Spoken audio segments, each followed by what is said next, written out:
नमस्ते राधुनीगण। कृपा करके ध्यान दीजिए। आज मैं तुम लोगों को सिखाऊंगा बाঙाली लाल लाल झाल आलू दिए मटन।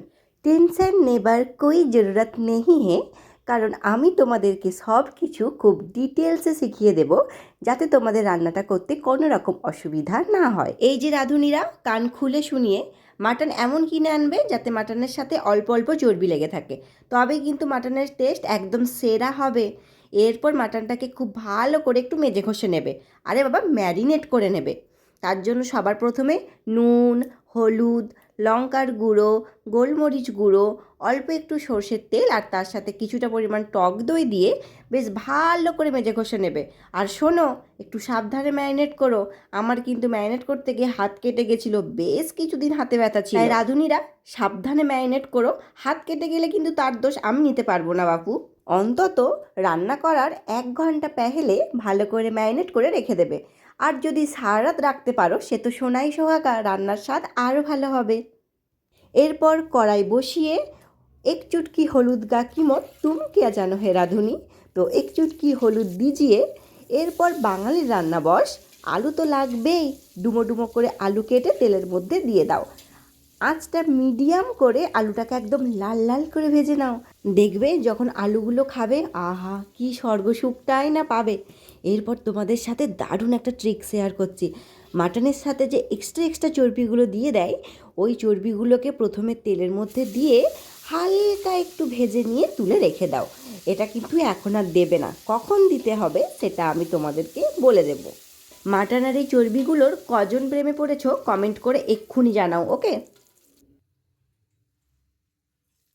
তেলের মধ্যে তেজপাতা, দারচিনি, এলাচ, লবঙ্গ দিয়ে হাতটা একটু নাড়িয়ে নাও। যখন দেখবে তোমার নাসিকাতে খুব সুন্দর একটা গন্ধ পাচ্ছ, তখন এর মধ্যে পেঁয়াজ পেঁয়াজ দিয়ে হালকা সা নেড়ে চেড়ে নিয়ে ভেজে নাও। এই যে রাঁধুনিরা, ভালো করে মনে রেখো, পেঁয়াজ যদি পুড়িয়ে ফেলো মাংসর টেস্ট কিন্তু তেতো হয়ে যাবে। তখন আমার দোষ দিলে বাবু আমি শুনবো না। পেঁয়াজটাকে হাই আঁচেই ভালো করে নেড়ে চেড়ে ভেজে নেবে। দেখো কীরকম ভাজতে হবে, আমি তোমাদেরকে একটু সামনে থেকে দেখিয়ে দিই। চোখগুলো খুলে দেখে নাও, দরকার হলে 4 চোখ নিয়ে দেখে নাও। পেঁয়াজটা হালকা করে একটু ভেজে নিয়ে এর মধ্যে কিছু গুঁড়ো মশলা ডাল দিজিয়ে, জিরের গুঁড়ো, ধনের গুঁড়ো আর গোলমরিচ গুঁড়ো। এই সময় আঁচটাকে লো কিজিয়ে, কারণ আজ যদি হাই থাকে গুঁড়ো মশলা খুব তাড়াতাড়ি চুঁয়ে যাবে। তারপর এর মধ্যে আদা রসুন পেস্ট দিজিয়ে। রান্না করা বহুতই ইজি হ্যাঁ, বেসিক কিছু জিনিস মনে রাখলেই রান্না করতে পারবে। আর যারা না শিখতে পারবে, কান ধরে হলেও আমি রান্না কিন্তু তোমাদের শিখিয়েই ছাড়বো। আঁচটা মিডিয়াম করে আদা রসুনটা দেখবে খুব ভালো করে ভেজে নেবে।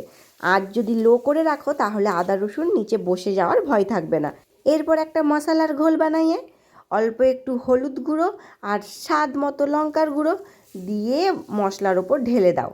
এরপর খুব ভালো করে কষিয়ে কষিয়ে কষিয়ে হাত পুরো ব্যথা করে নাও।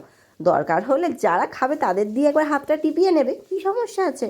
খুব ভালো করে কিন্তু মাটন কষাতে হবে।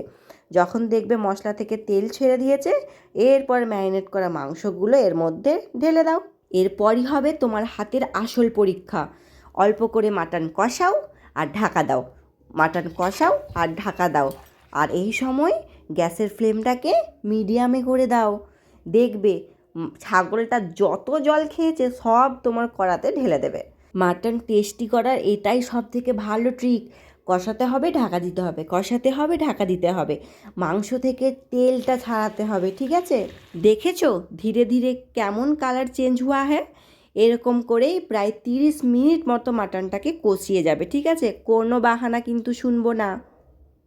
30 মিনিট পর যে চর্বিগুলো ভেজে রেখেছিলে এগুলো মাটনের সাথে দিয়ে দাও, আর তার সাথে আলুও দিয়ে দাও। মাটনের সাথে আলু এবং চর্বি খুব সুন্দর করে কষিয়ে নাও। এরপর একটা ব্যাপার আছে, দাঁড়াও তোমাদের বলি। এই যে আলুগুলো আছে না, কষিয়ে তুলে রেখে দাও। এগুলো চন্দ্রমুখী আলু, মাটনের সাথে কষাতে গেলেই গলে গলে চলে যাবে আর মাঝখানটা শক্ত রয়ে যাবে। সে কারণে কষিয়ে রেখে দেবে, ঠিক আছে। ওফ, হাঁপ ছেড়ে বাঁচলুম বাবা, 30 মিনিট ধরে মাটন কষিয়ে হাত পুরো ব্যথা হয়ে গেছে। এরপর যারা তাড়াতাড়ি রান্নাটা সারতে চাইছো তারা প্রেসার কুকার ইউজ কিজিয়ে, আর যারা ওটা গ্যাসেই সেদ্ধ করতে চাইছো তারা এর মধ্যে জল দিয়ে ঢাকা দিজিয়ে মাঝে মাঝে খুলে দেখবে সেদ্ধ হচ্ছে নাকি। আর যারা প্রেসার কুকারে করতে চাও, মাটনটা দিয়ে তার মধ্যে পরিমাণ মতো জল দিয়ে ওপর থেকে আলুগুলো সাজিয়ে দেবে, ঠিক আছে? এতে কী হবে, মাটনের ফ্লেভারটাও আলুর মধ্যে যাবে আর আলুগুলো গোটা গোটাও থাকবে, ঠিক আছে? এরপর যে যেরম সেদ্ধ খাও, যার যেরম প্রেসারের সিটি, সেই অনুযায়ী সিটি দিয়ে দেবে। আমি তো এখানে প্রায় 4 থেকে 5টা মতো সিটি দিই। আমাদের বাড়িতে বাবু মাটন একদম নরম তুলতুলে হতে হবে, না হলে আবার বাবুদের মুখে রুচবে না। দেখো দেখো মাটনের কালারটা কি সুন্দর এসেছে, তাই না? এরপর ওপর থেকে কিছুটা পরিমাণ কাঁচা লঙ্কা চেরা, ধনে পাতা আর গরম মশলা দিয়ে একবার ফুটিয়ে নাও। না ফুটালেও চলবে, তবে একবার ফুটিয়ে নিলে ভালো হয়। আর রাঁধুনিরা ভালো করে শুনে রাখো, যারা যারা আমার এই রেসিপিটা দেখে রান্না করবে, এসে যদি না কমেন্ট করে জানিয়েছো যে কেমন হয়েছে রান্না, তাহলে কিন্তু আমি খুব রাগ করবো। জানি জানি, আধ ঘন্টা ধরে মাটন কষিয়ে তোমাদের এই সুন্দর হাতটা আমি ব্যথা করে দিয়েছি। তাও আমি যে এত কষ্ট করে তোমাদের শেখালাম, কিছু তো দাও। একটা কমেন্ট, একটা লাইক প্লিজ দিয়ে দাও, যাতে আমি পরের ভিডিওটা বানাতে উৎসাহ পাই। Bye bye.